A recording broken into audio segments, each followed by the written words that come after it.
Hey guys, I'm back. Yeah, that was fast. I was like, oh, there you go, and so I deleted the first attempt at the Jesus, I mean, the second attempt is already up. So now I am going to talk about one of my favorite game series, probably in the history of the world.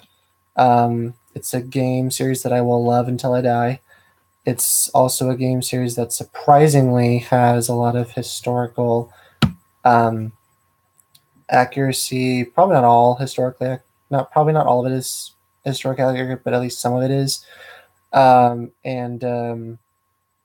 uh, it's just one that creates conversation because it's full of philosophical ideas. And if you aren't a fan of this series, I would highly get into it. It is definitely a conversation starter.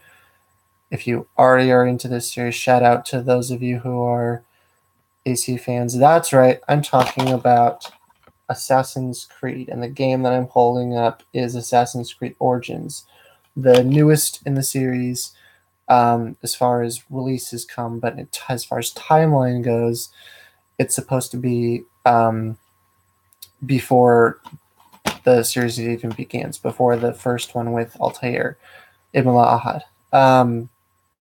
In this game, I forget his name, but the game obviously takes place in Egypt, and uh, you're basically trying to kill this Egyptian order um, that are just starting to, kill off these members um, and all that stuff.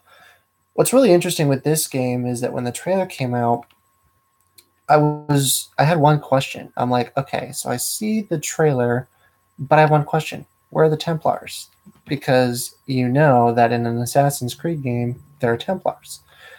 And so then I see another trailer for this, and when I watched the trailer, that answered my question because I'm like, of course, it's the Romans, because Romans had dealings with Egypt, um, and and one of the reasons why I love this game so much is the obviously there's the fact that you can do assassinations and you can travel great distances, whether that's by foot or by horse, or in this case camel or horse, boat, whatever.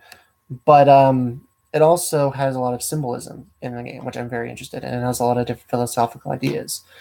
um, and one of the things that have always intrigued me about the game series is this idea of this secret war going on between these two secret societies, the Assassin's Brotherhood and the Templar Order.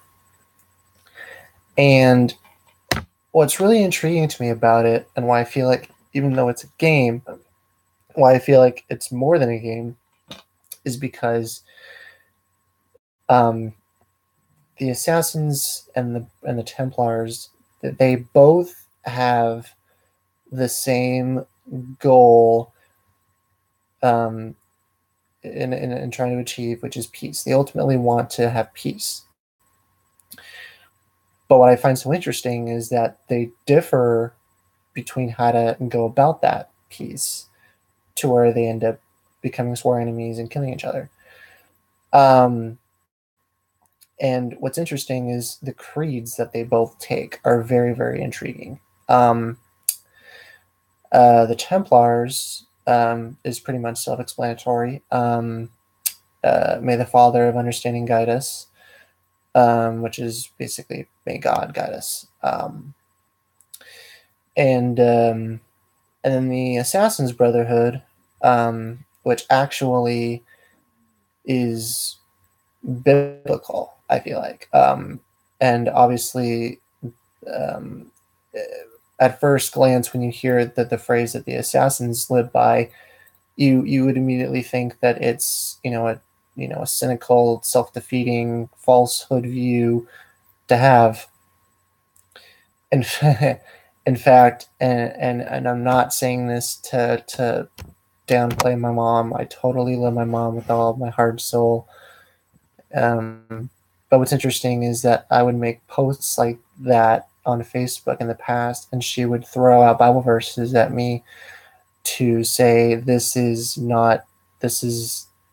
what I'm sharing with you from the Bible is trumping what um, what the so-called Assassin's Creed motto is. But what's interesting is that a true believer of Jesus or of God, the divine, a true believer doesn't just take one thing and say that that's fact, that they believe that. A true believer examines everything. And so, being that, I examined everything. I watched videos like, is Assassin's Creed anti-Christian? And in fact, there's actually a YouTube video that I would highly check called "Is Assassin's Creed Anti-Christian?" And obviously, the first part you can tune out because it goes through a description of how the game works and everything like that. But then he goes about explaining the phrase of Assassin's Creed, which is nothing is true and everything is permitted. But what's interesting is that he breaks it down, and he basically says that, to say nothing is true basically means that we as humans cannot trust ourselves. The tongue is a powerful weapon and can be used for good and can be used for evil. And so, we need to be aware of that. And then to say that everything is permitted basically means that we are aware that we can do anything and everything that we want. But just because that we can doesn't necessarily mean that we should. And I just find this funny because I've been playing the games religiously and I don't regret it, because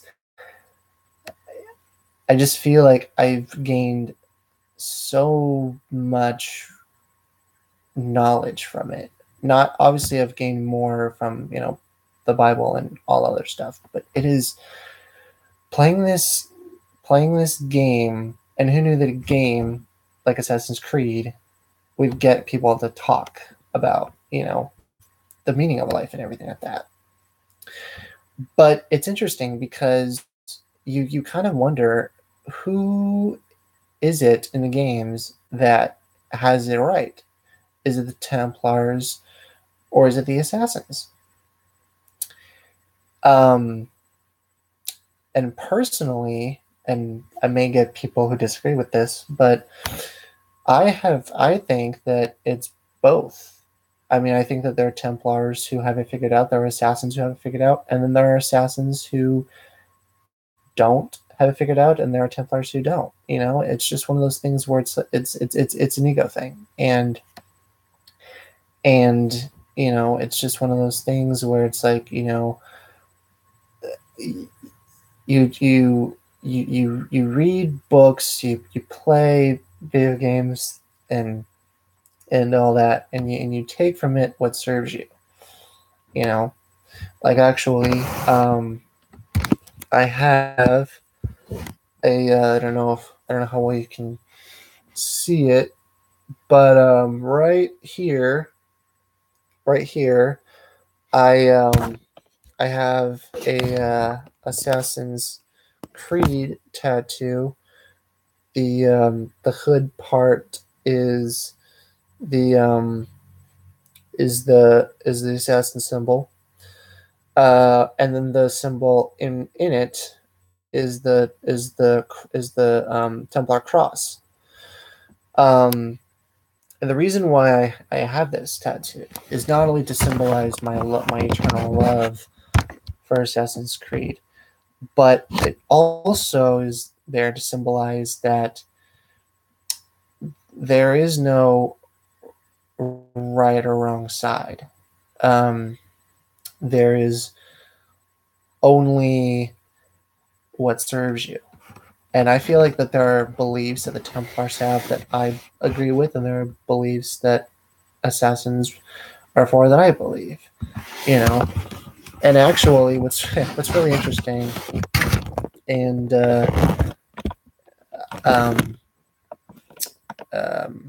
what's really interesting is that you if you think about it, There's another.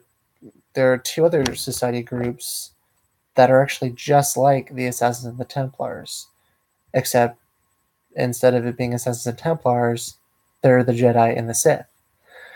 Um, that was a nice. That was a nice smooth transition, by the way, going from Assassin's Creed, one of the best games of all time, to Star Wars, one of the best movie franchises of all time. But what's interesting is with Star Wars, you have the Jedi and the Sith, and the Jedi, they believe that you need to mask your emotions. You can't hide. You have to hide your emotions, and you can't fall in love. You can't, you basically have to basically be a person who has the mind of a robot, basically, just like doesn't feel anything, but joy and everything. Um, and then the Sith, they believe in the exact opposite, where the Sith, they believe that you need to give into everything, into your emotions, like sadness and anger and rage and all that. You need to give into everything in order to be powerful, in order to reach your full potential. But what's interesting, and actually this is one of the reasons why I actually like Star Wars, and actually this is one of the reasons why it's actually made me love it more, and I wish that Assassin's Creed does this. I hope they can do it one day. But with Star Wars, especially when you get to the different cartoons and everything like that, or different forms of animation, they explore a concept which is called the Gray Jedi, which is neither a Jedi nor a Sith. They're basically the in-betweens. And what's interesting is that they believe some of what the Jedi is for, but they also believe in some of what the Sith is for. Notice how I say some, because while they believe some of what the Jedi believe and some of what the Sith believe, they reject the rest because it doesn't bring the Force back into balance. And the Force is all about being brought into balance when you factor in, the movies and everything. But yeah, I kind of was like, they're another group of people that definitely have, similarities and everything like that. But yeah. And actually going back to Assassin's Creed, I own the movie. For those of you who trashed the movie, I can understand why you would say that. However, of all the games that we have seen so far that have been turned into movies, Assassin's Creed to me has to be by far the best adaptation by far. I mean, just to let you, I mean, you can pretty much figure it out by what I'm going to say, but basically, this is how good it was. Michael Fassbender and Marion Cotillard were in my top 10 of actors and actresses. And then when I left the theater, I bumped them up to 5. That's how good it was. And I knew that there were going to be some things about the movie that were different, but as long as it followed the same concepts of how the game worked and everything, I was totally fine with it, And people were like wanting to like have more action stuff and stuff like that, especially in the Assassin's world. And I'm like, if you're a true Assassin's Creed fan, you know that when it comes to Assassin's Creed, especially from 1 to about Revelation, you would think, if you're a true Assassin's Creed fan, you know that at least from 1 till I think about the end of the Ezio trilogy, Revelations, or maybe it's earlier, I don't remember. But there are times when you are in the Animus and you are Altair or Ezio, but you're also Desmond, and you're also going through the world that Desmond's in. That's basically what Assassin's Creed is, the movie. And was it accurate in every way? No, there were some flaws. but for the most part, it did capture the essence of what Assassin's Creed is to me, and that's awesome. And I really hope that they do a second one. Actually, I feel like I feel like I have a feeling I kind of have ideas as to who would be good in the second Assassin's Creed movie if it ever does get made. Um, I've been thinking about, as far as actors go, I feel like uh, Tom Cruise, Jake Gyllenhaal. As far as actors go, that's about it. As far as actresses go, I'm thinking maybe um, um, maybe Alicia Vikander, Alice Eve, Eva Green, Jim Arterton, whoever they want out in there. You know, that's just kind of my take on who I feel like should be in there if they were to add it in. Um, but uh, but yeah, so that's kind of my spoof on the Assassin's Creed universe, games and movie, with a bit of a hint of a Star Wars reference, just because I felt like it had to be brought in there, just because it reminded me of it. Um, but yeah, so that's the end of this video. I'm gonna try. I don't know how long it'll be until I post another one. I'm not going to go into too much detail, but I had a family thing that happened, and I won't be on. I won't have time to make another video, but I will try my best to get one uploaded at some point when I'm back and I have the time. And in that time, if you want to comment and subscribe and like, and as well as give me any suggestions for what to talk about when it comes to books, movies, TV shows, games, hell, even life itself. It'd be really cool.